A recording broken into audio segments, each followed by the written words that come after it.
August 19, 1953, Tehran is in chaos. Thousands of people flood the streets. They're shouting, they're angry. Military trucks roll through. Soldiers join the crowds. They surround the residence of Prime Minister Mosaddegh. By evening, he's arrested. The world's newspapers run the same headline: Iranian people rise up against communist threat. The CIA celebrates, the British celebrate, even President Eisenhower approves. The official story is simple: democracy won, the people have spoken. But in those crowds, mixed with genuine protesters, were people who were paid to be there. They were told exactly what to shout and when to shout it.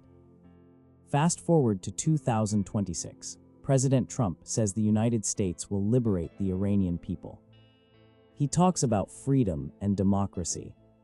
73 years ago, someone said almost exactly the same thing. To understand what really happened in 1953, we need to go back further. We need to understand what Iran looked like before the coup. Iran had something the world wanted. Underneath Iranian soil was one of the largest oil reserves on Earth. But that oil wasn't benefiting the Iranian people. It was benefiting Britain. The Anglo-Iranian Oil Company, or AIOC, had controlled Iranian oil for decades. The profit split was shocking. Britain took 84%. Iran got 16%. Iranian workers were extracting oil from their own country, watching it be shipped to Britain, and receiving almost nothing in return. The frustration was unbearable. By 1951, everything changed. A man named Mohammad Mosaddegh became Prime Minister of Iran. He was democratically elected. He ran on one clear promise: Iran's oil belongs to Iran. He stood before Parliament and said those words. The chamber voted. It was unanimous. The oil would be nationalized. The AIOC would be removed. Iran would control its own resources. The Iranian people celebrated in the streets. For the first time in decades, they believed their country's wealth would benefit them. But Britain was furious. They had controlled Iranian oil for generations. They weren't going to lose that without a fight. Britain immediately imposed a worldwide oil embargo on Iran. They told every country, every company, every buyer, do not purchase Iranian oil. The economic pressure was devastating. Iran's economy began to collapse. The government ran out of money. The people suffered. Britain went to the United States with a proposal. They said, "We need your help." They said, "Mohammad Mosaddegh is dangerous." They said, "He's a communist." So here's the question that changes everything. Who were those people in the streets on August 19th? The surface story says they were ordinary Iranians. They were fed up with Mosaddegh. They wanted the Shah back. They were anti-communist. They were protecting their nation. That's what the newspapers said. That's what people believed. But the documents tell a different story. Years after the coup, the CIA declassified internal records. One of those records was a report written by Kermit Roosevelt. He was the CIA officer who ran Operation Ajax, the code name for the coup. Roosevelt wrote in his official report something that contradicted every headline from 1953. He wrote, "We paid Tehran's mob bosses. We gave them money. They organized the crowds for us." The amount was staggering, $1 million. In 1953, that was an enormous sum. In today's money, it would be roughly $11 million. Think about what that means. The crowds weren't spontaneous. They weren't organic expressions of the Iranian people's will. They were purchased. They were manufactured. But there's something even stranger about the timeline. On August 15th, the first coup attempt happened. It failed completely. The military sided with Mosaddegh. The Shah panicked and fled to Italy. The CIA began preparing to abandon the operation. Kermit Roosevelt was ready to give up. He was prepared to admit defeat. Then something happened. 4 days passed, just 4 days. On August 19th, the second attempt succeeded. This time the crowds were bigger. This time the military didn't resist. This time it worked. What changed in those 4 days? More money was distributed. More mob bosses were contacted. More people were bought. The CIA didn't give up. They doubled down. The difference between failure and success wasn't a shift in public opinion. Public opinion doesn't change in 4 days. The difference was cash. The difference was organization. The difference was intelligence agencies deciding to spend whatever it took to get the result they wanted. So when we look at those crowds on August 19th, we're not looking at democracy in action. We're looking at a transaction. We're looking at money converting into bodies. We're looking at a purchased outcome dressed up as a popular uprising. Now we get to the real question. Why did America do this?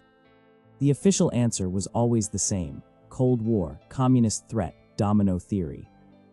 The State Department said Mosaddegh was dangerous. Secretary of State John Foster Dulles said he was a communist sympathizer.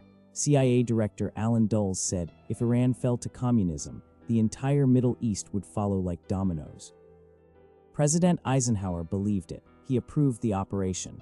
The American people believed it. It made sense during the Cold War. It was a reasonable justification. But here's the problem: it wasn't true. Mohammad Mosaddegh was not a communist. He was a nationalist. He was a Democrat. He actually opposed the Iranian Communist Party. He arrested communist organizers. He refused Soviet demands to let them drill for oil in northern Iran. Even the CIA's own internal analysts knew this. They wrote reports saying Mosaddegh wasn't a communist threat, but those reports didn't matter. The operation continued anyway. So if communism wasn't the real reason, what was? Follow the money, follow the names, follow the connections. John Foster Dulles, the Secretary of State, came from a law firm called Sullivan and Cromwell. Alan Dulles, the CIA director, also came from Sullivan and Cromwell. They were brothers. They both worked at the same firm for years. Sullivan and Cromwell represented the Anglo-Iranian Oil Company. They represented the British interests in Iranian oil. They represented the people who were losing money because of nationalization. The two most powerful men in American foreign policy and intelligence came directly from the law firm that represented Britain's oil interests. Think about that connection. The people making the decision to overthrow Iran's government were the same people who had been paid to represent the oil company that Mosaddegh had just nationalized. Was that a coincidence? Was it just chance that these two brothers from an oil company's law firm ended up running America's foreign policy at the exact moment when that oil company needed protection? The answer is no. The public story was communism. The real story was oil. The real story was money. The real story was protecting the interests of corporations and the people who represented them. Britain needed American help. America's foreign policy was being run by people who had financial ties to those British interests. And the result was a coup dressed up as democracy, funded with millions of dollars, and justified with lies about communism. That's not a coincidence, that's a pattern. After the coup succeeded, everything changed for Iran, but not in the way the CIA promised. The Shah returned to power. America immediately began supporting him. Military aid flowed in. Economic support followed. The United States and Iran became allies. On the surface, it looked like a victory for the West. But underneath, Iran was becoming a prison. The Shah created a secret police force called SAVAK. The CIA trained them. The CIA taught them interrogation techniques. The CIA helped them build a surveillance network across the entire country. SAVAK's job was simple: find anyone who opposed the Shah and eliminate them. That meant arrest. That meant torture. That meant execution. People who had supported Mosaddegh were hunted down. Thousands of them were arrested. Thousands were tortured. Hundreds were killed. They were killed for the crime of supporting their democratically elected prime minister. The torture was systematic and brutal. Electric shocks, beatings, extraction of teeth and nails, solitary confinement, psychological torture designed to break people's minds. And who trained the people doing this? American intelligence officers. Who approved this? American officials who knew exactly what was happening. Now let's talk about the oil. After the coup, new contracts were signed. This is what happened to Iran's oil after the People's Revolution supposedly won. The new agreement gave Britain 40% of the profits. American oil companies got 40%. Other companies got 20%. Iran got 0%. The same oil that Mosaddegh had nationalized for the Iranian people was now divided between foreign powers. The Iranian people got nothing. Not a single drop benefited them. Not a single dollar went to their economy.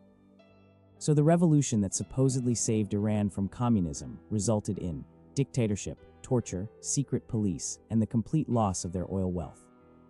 26 years passed. 26 years of oppression. 26 years of torture, 26 years of watching their country's resources stolen while they suffered under an American-backed dictator. Then in 1979, something broke. The Iranian people rose up again. This time it was real. This time it was genuine. This time they weren't bought or manipulated. They overthrew the Shah.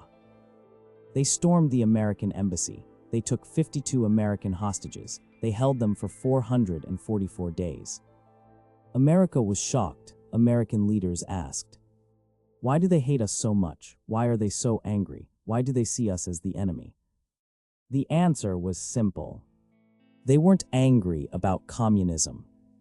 They were angry about 1953. They were angry about the coup. They were angry about the decades of dictatorship that followed. They were angry about their stolen oil and their tortured families. America had forgotten 1953, but Iran hadn't forgotten. Iran would never forget. Let's go back to where we started, August 19, 1953. The Iranian people rose up. Mosaddegh was removed. Democracy won. That's the story we were told. But we've seen what actually happened. The crowds were purchased with CIA money. The communism threat was invented by men with oil company connections. The result was decades of torture and dictatorship. Now jump forward to 2026. 73 years have passed. America and Iran are at war. Tensions are escalating. Military strikes are happening. President Trump says America will liberate the Iranian people. He talks about freedom. He talks about democracy. He talks about saving them from tyranny. The language is almost identical to 1953. The promises are almost identical. The justifications sound familiar. But Iran remembers. They remember what happened the last time America promised liberation. They remember the coup. They remember the torture. They remember Savak. They remember their stolen oil. So now we have to ask ourselves a difficult question. Is this war about liberating Iran, or is it about something else entirely? Is it about protecting Iranian freedom, or is it about something deeper, something older, something that goes back to 1953? The official story says one thing, the history says another.